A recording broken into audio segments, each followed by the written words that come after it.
Hello everyone.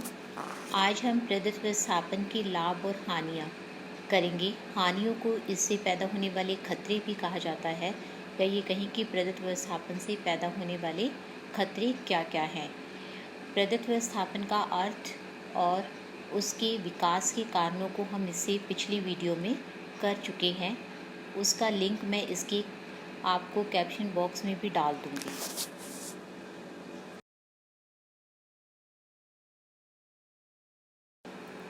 Merits of डेलीगेटरी legislation, प्रदत्त व्यवस्थापन के लाभ। आज प्रदत्त व्यवस्थापन का महत्व संसदीय अध्यक्षात्मक सरकारों या विकासशील एवं विकसित राज्यों में स्वीकार किया जा रहा है, और हम समझ सकते हैं कि इसका कारण सिर्फ क्या है, इसमें पाए जाने वाले लाभ हैं। तो अब हम बात करेंगे उन प्रदत्त व्यवस्थापन के लाभों की जिसके कारण इसकी मांग दिन प्रतिदिन बढ़ रही है। ये मैंने इसलिए कहा ताकि आपको विकास के कारण याद आ जाएं, इसके जो हम पिछली वीडियो में कर चुके हैं। और अगर आपने विकास के कारणों को इसके समझ लिया है तो आपको लाभ समझने में कुछ भी देरी नहीं लगेगी, या उसको याद करना आपके लिए बिल्कुल भी मुश्किल नहीं रहेगा। सबसे पहला पॉइंट है lesson the work load of parliament, अर्थात संसद के कार्यभार में कमी। क्योंकि प्रदत्त व्यवस्थापन में हम क्या कहते हैं, वैधानिक निर्माण की शक्ति यानी कि विधि कानून निर्माण की शक्ति किसके हाथों में चली जाती है, कार्यपालिका के हाथों में चली जाती है। इससे अपने आप क्या हो जाता है, संसद का कार्यभार थोड़ा सा कम हो जाता है, और वो अपने मुख्य कार्यों पर क्या दे पाती है, ध्यान दे पाती है। मुख्य कार्यों में आज के समय की अगर हम बात करें, जब वैश्वीकरण बढ़ रहा है हमारे पास, तो अंतर्राष्ट्रीय संबंधों की बात की जा सकती है, या आपके हमारे केंद्र स्तर पर बैठकर सरकार राष्ट्रीय मामलों के बारे में क्या कर सकती है, अधिक से अधिक ध्यान दे सकती है। और इससे क्या होगा कि संसद का कार्यभार क्या हो जाएगा, कम तो हो ही जाएगा, साथ में इसके कार्यों में क्या आएगी, कुशलता आ पाएगी। पॉलिसी फॉर्मेशन बाय एक्सपर्ट्स, विशेषज्ञों के द्वारा नीति निर्माण। हम प्रदत्त व्यवस्थापन क्यों दे रहे हैं, क्योंकि उनके पास क्या है, प्रशासनिक अधिकारियों के पास या कार्यपालिका के पास, जिसे हम कहते हैं, यहाँ पर हम किस कार्यपालिका की बात करेंगे, स्थायी कार्यपालिका की, तो उसके पास क्या है, निपुणता है, विशेषज्ञता है। ऐसे में नीतियों के निर्माण में गलती की संभावनाएं क्या हो जाती हैं, कम हो जाती हैं। तो और यही हमें यहाँ पर इसका क्या मिलता है, लाभ मिलता है कि विधान पालिका के सदस्य जो होती हैं, जिनके पास इस विशेषज्ञता का, निपुणता का अभाव होता है, हम उसके हाथों से लेकर इस शक्ति को किसके हाथों में दे देते हैं, विशेषज्ञों के हाथों में दे देती हैं। जिसका नतीजा क्या होता है कि बार बार नीतियों को परिवर्तित नहीं करना पड़ता, और कार्यों में क्या आ जाती है, कार्य कुशलता और प्रवीणता आ जाती है। किसके, खास तौर से प्रशासकीय अधिकारियों की, क्योंकि नीतियां किसके अनुरूप बन जाती हैं, उनकी परिस्थितियों के अनुरूप बन जाती हैं।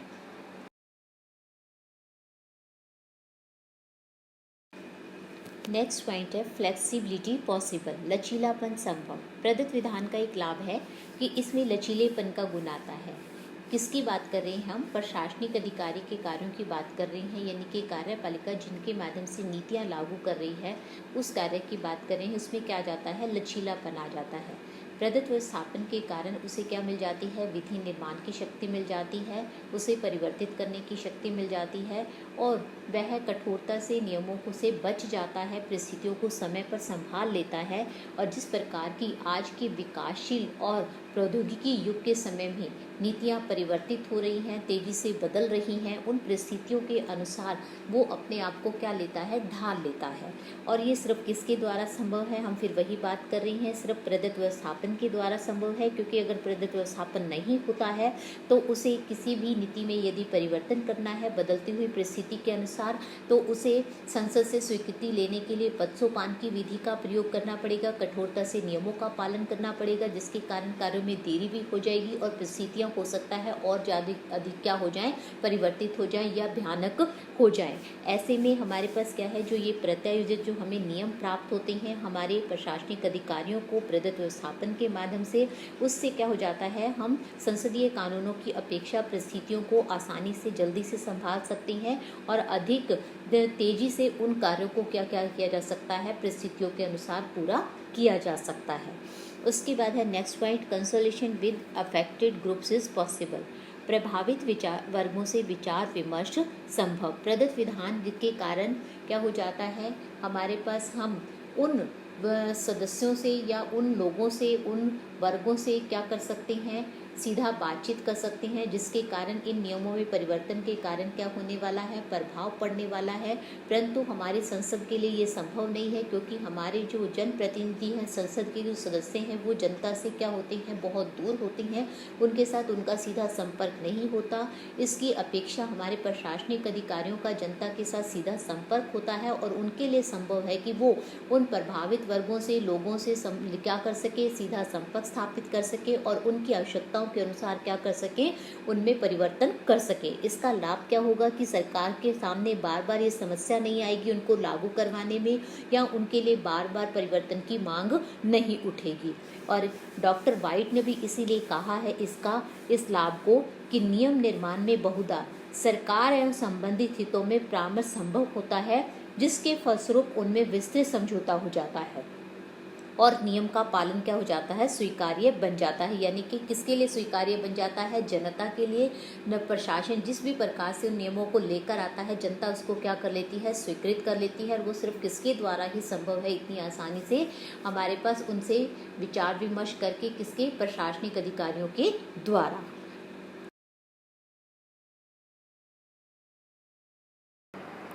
नेक्स्ट पॉइंट है अवॉइडेंस ऑफ लिटिगेशन, मुकदमेबाजी से बचना या उसको कम करना।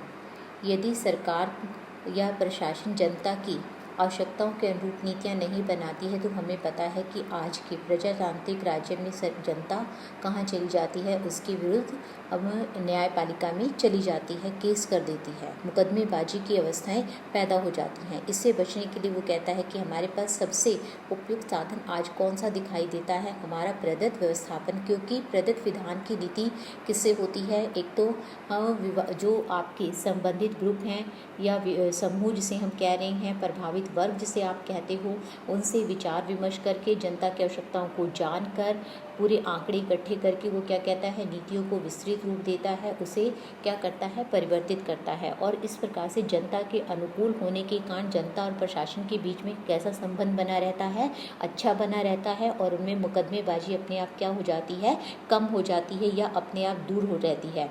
जेम्स हॉर्ट ने भी यही कहा कि यदि कोई कानूनी नियम विशिष्ट एवं नए काम करने योग्य है तो प्रशासन को दुविधा होती है। और ऐसा कब होता है, आप समझ सकते हो, जब वो जनता की आवश्यकताओं के विपरीत होता है या जनता जिसे नहीं चाहती है, तो उसे लागू करना हमारे प्रशासन के लिए क्या हो जाता है, कठिन हो जाता है। इसीलिए वो प्रशासक के लिए किसी उसकी परिस्थिति उत्पन्न कर देता है, आपकी दुविधा की।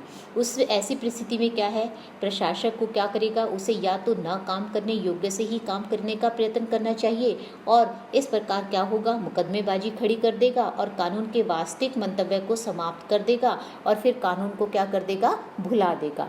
इसलिए वाइट ने भी कहा कि मुकदमेबाजी का कम होना जहाँ तक संभव है एक निश्चित लाभ है, किसका, हमारे पास प्रदत्त व्यवस्थापन का। उसके बाद है न्यू एक्सपेरिमेंट्स पॉसिबल, नए प्रयोग संभव। आज का युग कल्याणकारी राज्य का युग है, सभी को पता है ये, क्योंकि जितने भी देश आज प्रजातांत्रिक राज्य हैं या प्रजातंत्र के रूप में नए राज्य उभर रहे हैं, सभी अपने आप को एक कल्याणकारी राज्य में परिवर्तित कर रहे हैं। ऐसे में आधुनिक राज्यों के कार्यों में वृद्धि होनी स्वाभाविक ही है। और इससे पर क्या प्रभाव हुआ है कि राज्य का जो सामाजिक और आर्थिक है उसके विकास के लिए उत्तरदायित्व तो बढ़ गया है, और उसके प्रयत्न कार्य सब क्या हो गए हैं, उनमें वृद्धि हो गई है। और इन उद्देश्यों की पूर्ति के लिए उसे नए क्या करने पड़ती हैं, प्रयोग करने पड़ते हैं। नए प्रयोग तभी संभव है जब उसे इसके लिए क्या दी जाती है, सत्ता दी जाती है, शक्ति दी जाती है। और वो किससे ही उसके संभव है, प्रदत्त व्यवस्थापन के द्वारा।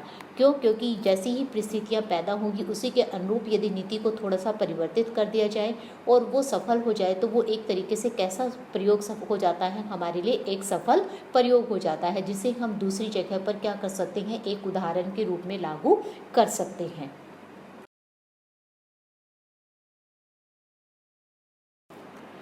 नेक्स्ट पॉइंट है यूजफुल इन एमरजेंसीज, संकट काल का सामना करने में उपयोगी। संकट काल का सामना करने के लिए प्रदत्त व्यवस्थापन हमारे पास एक उपयोगी व्यवस्था है। इसे हम कई उदाहरणों से देख भी सकते हैं, क्योंकि जब प्रशासनिक अधिकारियों को इस प्रकार की शक्तियां दी जाती हैं तो प्राय आपातकाल के समय जो परिस्थितियां प्रकट हो जाती हैं या पैदा हो जाती हैं जिन्हें हमने सोचा नहीं होता पहले से ही, तो उनको निपटना हमारे लिए क्या रहता है, आसान रहता है। ये संकट काल की स्थितियां कौन सी हो सकती हैं? कोई युद्ध की परिस्थिति हो सकती है जो आजकल प्राय प्रजातांत्रिक देश की सीमाओं पर घटती रहती हैं, या महामारी हो सकती है, प्राकृतिक प्रकोप हो सकता है। इन सब के लिए हम पहले से सोच कर नहीं चलते हैं, ना ही संसद के द्वारा इनके लिए कोई ऐसा कानून या नियम जो है विस्तृत रूप में पारित किया जाता है जिन्हें इन परिस्थितियों के अनुसार लागू किया जा सके। ऐसी परिस्थितियों से एकदम से निपटने के लिए जिसमें जिस प्रकार के कानूनों नियमों की आवश्यकता होती है वो हमें प्रदत्त व्यवस्थापन के द्वारा ही कार्यपालिका को दिया जा सकता है, जिसे वो उस परिस्थिति के अनुसार परिवर्तित करके या तैयार करके क्या कर सके, उससे वहाँ से बाहर निकल पाए या उसका सामना कर पाए। उसके बाद है unforeseen contingency can be easily meet. आकस्मिक घटनाओं से निपटना आसान। इस पॉइंट को क्लियर करने से पहले हम एक चीज़ क्लियर करेंगे। यहाँ संकट काल और आकस्मिक घटनाओं में थोड़ा सा डिफरेंस है हमारे पास। यहाँ पर संकट काल तो ऐसा हो गया जो प्राकृतिक या हमारे पास मनुष्य के द्वारा पैदा की गई कोई इस प्रकार की समस्या है, जैसे महामारी की बात की आपने, युद्ध की या प्राकृतिक और आपके पास किसी भी प्रकार की, जैसे हमारे पास बाढ़ आ जाती है, सूखा है, अकाल है या भूकंप आ गया, उनकी बात कर रहे हैं। परंतु यहाँ पर आकस्मिक घटनाओं का मतलब क्या होता है कि कई बार सरकार आपके लिए या संसद इस प्रकार के नियम आपके लिए पारित कर देती है जिससे हमारे लिए लागू करवाना हमारे लिए क्या है, कठिन हो जाता है। किसके लिए? प्रशासक के लिए। ऐसे में कई बार ऐसी परिस्थितियां पैदा हो जाती हैं जिसे काबू करना बड़ा कठिन हो जाता है। तो यहाँ हम उनकी बात करेंगे, उन आकस्मिक घटनाओं की बात करेंगे। व्यवस्थापिका कानून बनाते समय आकस्मिक घटनाओं का पूर्वानुमान नहीं लगा सकती, क्योंकि इन घटनाओं के उत्पन्न होने का डर नीतियों को लागू करते समय क्या है, संबंधित क्षेत्र में होता है। जो अभी मैंने आपसे बात की कि ऊपर वाली जो हमने पॉइंट बात किया था वो आपके पास किस प्रकार की थी, एक संकटकालीन परिस्थितियां दूसरी थी। यहाँ पर आपने वो परिस्थितियां पैदा होती हैं जो किसी को नीति को लागू करते समय एकदम से सामने प्रकट हो जाती हैं, जिसे जनता नहीं चाहती है या जिसका कोई हमारे पास क्या हो जाता है, जिसके लागू करने से हमारा कोई दुष्प्रभाव हमें बाद में दिखाई देता है, जिसके कारण जनता उससे नाराज हो जाती है। तो इस चीज़ की बात यहाँ पर हम करेंगे। तो ऐसे में क्या है कि उस क्षेत्र में जो प्रशासनिक अधिकारी कार्य कर रहे हैं, जो उस नीति को उस क्षेत्र में लागू कर रहा है, उनके लिए इस शक्ति का पाया जाना अति आवश्यक है, ताकि वो क्या कर सके, अपने द्वारा इस प्राप्त शक्ति का प्रयोग करके उस परिस्थिति से उसी समय कोई निर्णय लेकर अपनी सविवेक शक्ति के आधार पर क्या कर सके, बाहर निकल सके और जनता से क्या कर सके, अपने अच्छे संबंध बनाकर रख सके। ये कहता है, इसीलिए कहता है कि कार्यपालिका इस प्रकार की परिस्थितियों से निपटने की शक्ति प्रदान की जाती है ताकि प्रशासनिक अधिकारी क्या कर सके, स्थिति का सामना करने के लिए अपने उपयुक्त नियम बना सके।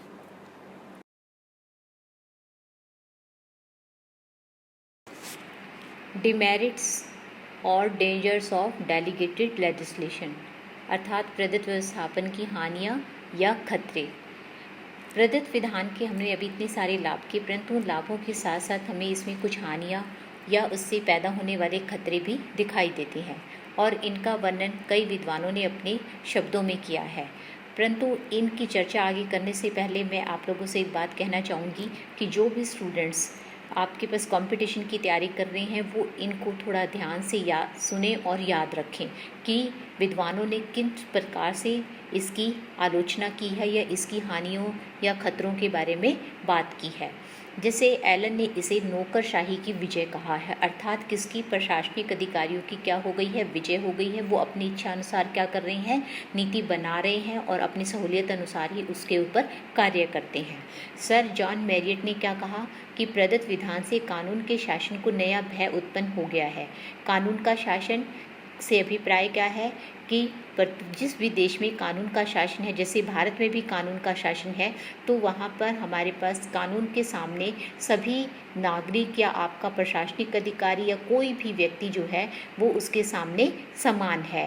परंतु प्रदत्त विधान के कारण प्रशासनिक अधिकारियों को क्या मिल रही है, स्वेच्छाचारी शक्ति मिल रही है, जिसके कारण कानून के शासन को क्या हो गया है, भय उत्पन्न हो गया है। और सर जॉन मैरियट ने ही इसे दुष्प्रवृत्ति भी कहा है, यानी कि ऐसी सोच, ऐसी जो है काम करने की शक्ति जो कहीं ना कहीं क्या कर रही है, नागरिकों के शक्तियों का या अधिकारों का हनन कर रही है। डोनामोर समिति ने भी अपनी रिपोर्ट में प्रदत्त विधान के खतरों की ओर ध्यान आकर्षित किया और उन्होंने लिखा कि इस बात का भय है कि सेवक कहीं स्वामी न बन जाए। सेवक की कौन हमारे पास आपके और स्वामी कैसे बन गया है। प्रशासनिक अधिकारियों की बात करें हम, प्रशासनिक अधिकारी जिसका दूसरा नाम हम लोक सेवक के नाम से पुकारते हैं, तो लोक सेवक न रहकर वो यहाँ पर हमें क्या बनता हुआ दिखाई दे रहा है, हमारा स्वामी। तो इनके आधार पर हम इसकी कुछ हानियाँ या खतरे निम्न बता सकते हैं। सबसे पहला है possibility of birth of despotism, निरंकुशता के जन्म की संभावना। प्रदत्त व्यवस्थापन का सबसे बड़ा खतरा जो हमें दिखाई देता है या उसकी हानि जो हमें दिखाई देती है उसके वो है आपके पास निरंकुशता के जन्म की संभावना, क्योंकि आज प्रदत्त व्यवस्थापन के कारण प्रशासनिक अधिकारियों की शक्ति असीमित होती जा रही है। नीति लागू करने की शक्ति के साथ साथ उसके पास क्या है, उसे विस्तृत रूप देने की शक्ति भी आ रही है। ऐसे में ये डर रहता है कि कहीं प्रशासनिक अधिकारी स्वेच्छाचारी न बन जाए, अपनी सहूलियत अनुसार या अपनी इच्छा अनुसार क्या ना करने लग जाए, नीतियों में परिवर्तन ना करने लग जाए, क्योंकि यहाँ पर उसे बार बार संसद से स्वीकृति की आवश्यकता नहीं रहती। और इंग्लैंड के भूतपूर्व लॉर्ड चीफ जस्टिस ने भी कहा कि प्रदत्त विधान की निंदा भी की उन्होंने और इसके लिए अपनी एक पुस्तक लिखी जिसका नाम था द न्यू डेपोटिज्म। 1929 में ये पुस्तक आई थी और इसमें उन्होंने कहा कि प्राचीन काल में कानून निर्माण, प्रशासन करने तथा न्याय करने की शक्ति एक ही जगह होती थी, जिसके कारण शासक क्या होते थे, निरंकुश होते थे। इसलिए वो क्या थी, प्राचीन निरंकुशता थी। परंतु आज आधुनिक लोकतांत्रिक राज्य में क्या हो गया है, प्रदत्त विधान ने प्रशासनिक अधिकारियों को कानून निर्माण की शक्ति भी दे दी है और लागू करने की शक्ति उसके पास से पहले से ही थी। इस प्रकार से उसमें क्या हो गई है, दोनों ही शक्तियाँ केंद्रित हो गई। तो आज वो कैसी हो गई, आपके पास न्यू डेपोटिज्म यानी कि नवीन निरंकुशता के जन्म के रूप में हमारे पास क्या है, सामने दिखाई दे रही है।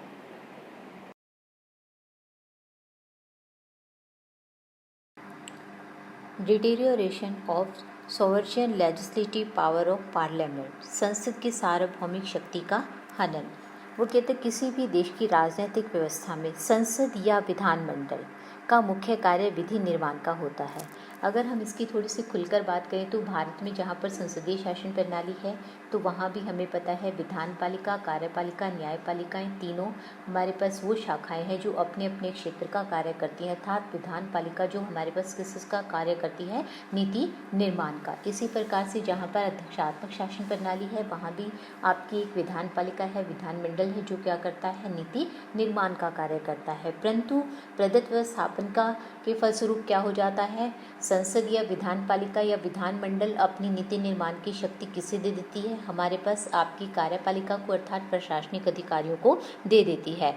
इससे प्रशासनिक अधिकारियों में स्वेच्छाचारिता बढ़ने की संभावना तो हो ही जाती है, साथ ही क्या हो जाता है, संसद की शक्ति भी कम हो जाती है। क्यों? क्योंकि हमारे पास यहाँ पर इसके कारण, किसके कारण, प्रदत्त व्यवस्थापन के कारण हमारी जो है कार्यपालिका को नीति निर्माण की शक्ति भी मिल रही है, नीति लागू करने की शक्ति तो उसके पास पहले से ही है ही। तो ऐसे में किसकी शक्ति कम हो गई, संसद की, या राज्य हमारे पास किसकी करे, राज्य के विधानमंडल की। और लॉर्ड हिवर्ट ने भी यही कहा कि नियम निर्माण की यह शक्ति कार्यकारिणी के हाथों में देने का अर्थ है कि संसद को अधीनस्थ स्थिति प्रदान करना। अधीनस्थ का अर्थात निम्न शक्ति, क्योंकि जहां अगर उसने अपनी शक्ति कार्यपालिका को दे दी है तो स्वाभाविक है कि उसकी शक्ति उतनी ही क्या हो गई है, कम हो गई है। तो अपने आप वो कार्यपालिका से हमें निम्न नजर आने लगती है और वो न्यायालयों से भी बच जाती है। कौन, कार्यपालिका, क्योंकि प्राय इन शक्तियों को न्यायपालिका के दायरे से हम बाहर रखने का प्रयास करते हैं, विवादों से दूर रखने की कोशिश करते हैं।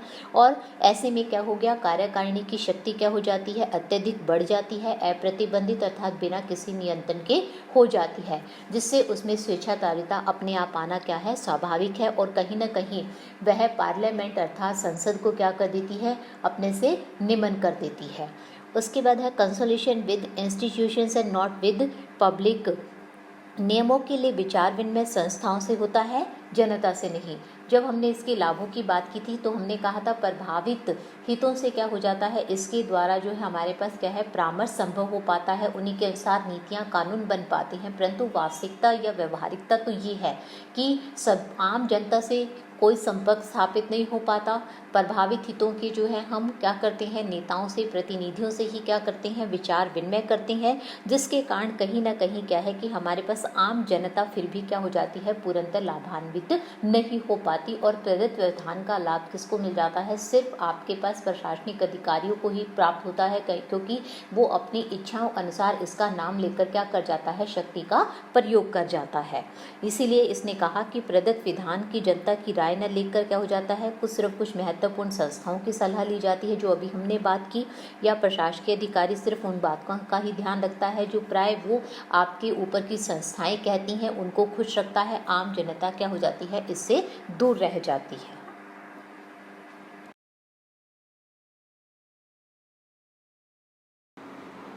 आउट ऑफ जुडिशियल जुरिस्डिक्शन, न्यायपालिका के क्षेत्राधिकार से बाहर। अभी पीछे भी हमने बात की थी जब ये कहा था कि संसद के कहीं ना कहीं उसका शक्ति का हनन हो जाता है, उसकी शक्ति कम हो जाती है। तो उसी को हम यहाँ पर थोड़ा सा इस पॉइंट में विस्तृत रूप में बात करेंगे कि प्रदत्त व्यवस्थापन के अंतर्गत जो भी नियम बनाए जाते हैं उनके साथ पहले से ही जोड़ दिया जाता है कि इनको न्यायपालिका के अधिकार क्षेत्र से बाहर रखा जाएगा, अर्थात आम जनता इसके लिए न्यायालय में नहीं जा सकती, इसके विरुद्ध क्या है, खड़ी नहीं हो सकती है, किसी भी प्रकार की इसकी आलोचना नहीं कर सकती है। तो ऐसे में क्या हो जाता है, ये और अत्यधिक स्वतंत्र हो जाती है और इससे क्या हो जाता है, नागरिकों का न्यायालय में जो जाने का अधिकार है उसका तो हनन होता ही होता है। साथ में हमारी जो कार्यपालिका है, जो प्रदत्त व्यवस्थापन का प्रयोग कर रही है, वो क्या हो जाती है, स्वच्छंद हो जाती है और उसके ऊपर किसी भी प्रकार का प्रतिबंध नहीं रहता। लॉर्ड हिवर्ट ने ये सब कुछ जो अपनी पुस्तक न्यू डेपोटिज्म में कहा है, उसी में कहा कि प्रदत्त प्रणाली का सबसे बड़ा भय इस शक्ति के दुरुपयोग से उत्पन्न होता है और यही दुरुपयोग इसकी आलोचना का कारण है। और उसमें उन्होंने किसको माना है, सबसे गंभीर दुरुपयोग जो मांगा है उन्होंने, वो है इसका निरंकुशता का कारण जो बनता है, वो क्या है, न्यायालय के क्षेत्र का बहिष्कार, अर्थात हम इसके न्यायिक क्षेत्र में नहीं रखते हैं, न्यायपालिका के अंतर्गत इसकी किसी भी दुरुपयोग को जो है नहीं लाया जा सकता। और यह है जो शक्ति है, इससे दुरुपयोग की संभावनाएं बढ़ जाती हैं और कहीं ना कहीं हमारे ऊपर जो इसका नागरिकों का जो न्यायालय में उसको जो इससे संरक्षण प्राप्त होता है किसी भी शक्ति के दुरुपयोग का, वह क्या हो जाता है, उसका समाप्त हो जाता है। उसके बाद है lack of adequate publication and interpretation of rules, नियमों के उचित प्रकाशन व व्याख्या का अभाव। इसके माध्यम से जो भी हमारी कार्यपालिका प्रशासन जिस भी प्रकार के नियमों का क्या करता है, विस्तृत रूप देता है, उन्हें परिवर्तित करता है या उसके अंतर्गत रहकर कोई उप नियम बनाता है, वो उसका प्राय कोई भी प्रकाशन नहीं करता, कोई भी प्रचार नहीं करता, जिसके कारण आम जनता जो है उस तक ना तो पहुंच पाती है, ना ही उसे पता लगता है कि कब उसके किस नियम को प्रशासन के द्वारा परिवर्तित किया गया या उसके अंदर उन्होंने उप नियम शक्ति का प्रयोग करके उसके अंतर्गत जो है नए नियमों का निर्माण किया। और यही बात यहाँ पर हम कह रहे हैं कि प्रदत्त विधान के अधीन बनाए गए नियमों का कार्यपालिका अर्थात प्रशासन के द्वारा उचित प्रकाशन नहीं किया जाता और इसके जटिल अर्थों की कोई व्याख्या नहीं की जाती। इसका परिणाम क्या होता है, आम जनता इस विधान का किस प्रकार से कैसे प्रयोग किया गया उसे समझ ही नहीं पाती है या उस तक इसका जो है कोई भी सूचना पहुँच ही नहीं पाती है और इससे क्या हो जाता है, कहीं ना कहीं नागरिकों के अधिकारों का हनन हो जाता है।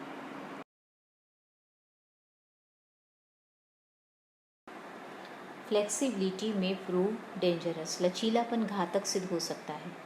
यद्यपि लचीलेपन को प्रदत्त विधान का एक गुण माना गया है, क्योंकि हमने इसके लाभों में बात भी की थी ये कि लचीलेपन के कारण हमारे पास क्या है, प्रशासनिक अधिकारी प्रत्येक परिस्थिति के अनुसार क्या करते हैं, नीति परिवर्तन करके उसी समय उन नीतियों के रूप में संभाल लेते हैं।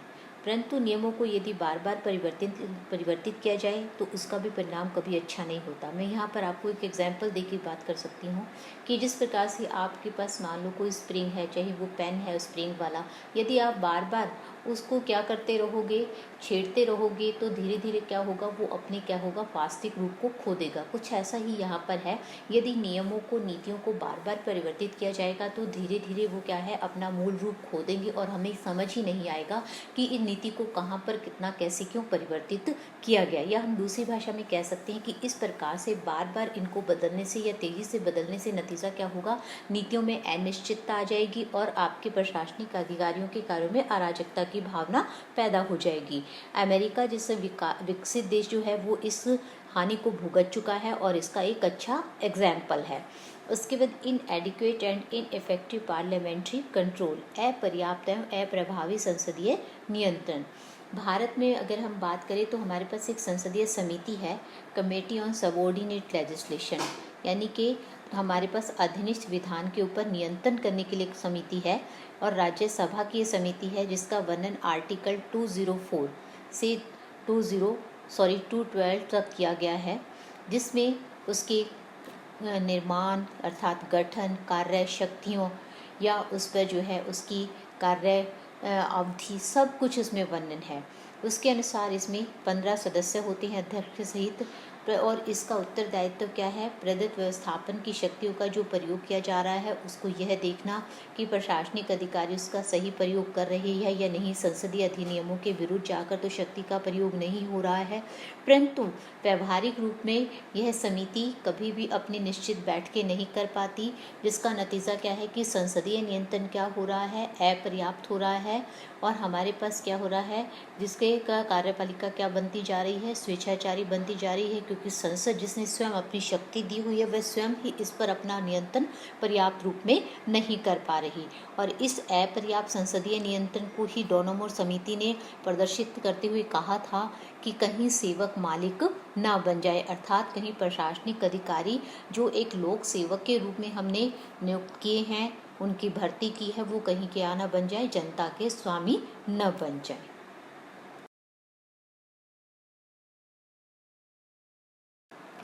प्रदत्त विधान के लाभ और हानियों या इसके खतरों के बाद अब बात करेंगे हम इसके निष्कर्ष की।